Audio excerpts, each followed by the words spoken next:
ఈరోజు వీడియోలో 448 రకము టమోటా గురించి మనము ఈరోజు వీడియోలో మాట్లాడుకుందాం. ముందుగా ఏమిటంటే మనం ఇప్పటికి టమోటా పెట్టుకొని 30 రోజులు అవుతుంది. 30 రోజుల్లో మనకు 20 రోజుల వరకు కూడా టమోటా క్రాప్ అనేది చాలా మంచిగా వచ్చింది. ఒకటి మనకి 20 రోజుల తర్వాత ఏమైందంటే ఈ టమోటాలో ఫస్ట్‌గా మనకి ముడత అనేది స్టార్ట్ అయింది. మేము అప్పుడు ఏమనుకున్నామంటే ఈ ముడత కాదు, ఇది క్లైమేట్ వల్ల ఇలా అవుతుందనే భావంతో మేము దాన్ని ఒక 2 రోజులు అలా పట్టించుకోకుండా వదిలేసాం. ఆ తర్వాత ఏమైందంటే 2 రోజుల తర్వాత మాకు టమాటాలో ఎక్కువ మోతాదులో ముడత అనేది కనిపించడం జరిగింది.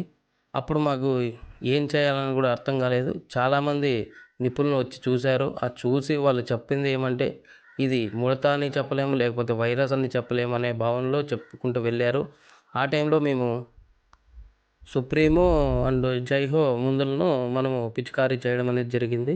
అలా పిచికారీ చేసిన తర్వాత ఏమైందంటే మనకు 3 రోజుల వరకు కూడా ఎలాంటి రిజల్ట్ అనేది కనిపించలేదు. 3 రోజుల తర్వాత మనకి కొద్దిగా డిఫరెంట్ అనేది కనిపించింది మొక్కలో.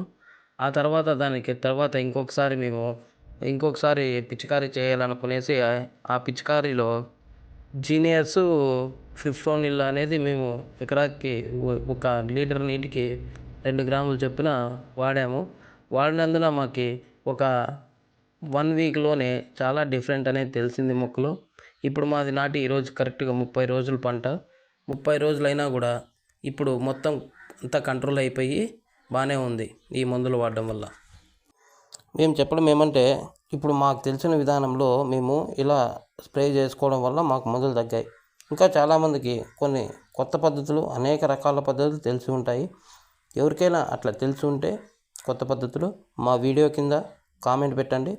అలాగే మేము చెప్పిన వీడియో అందరికీ నచ్చితే మా వీడియోకి లైక్ చేయండి, ఛానల్ని సబ్స్క్రైబ్ చేయండి.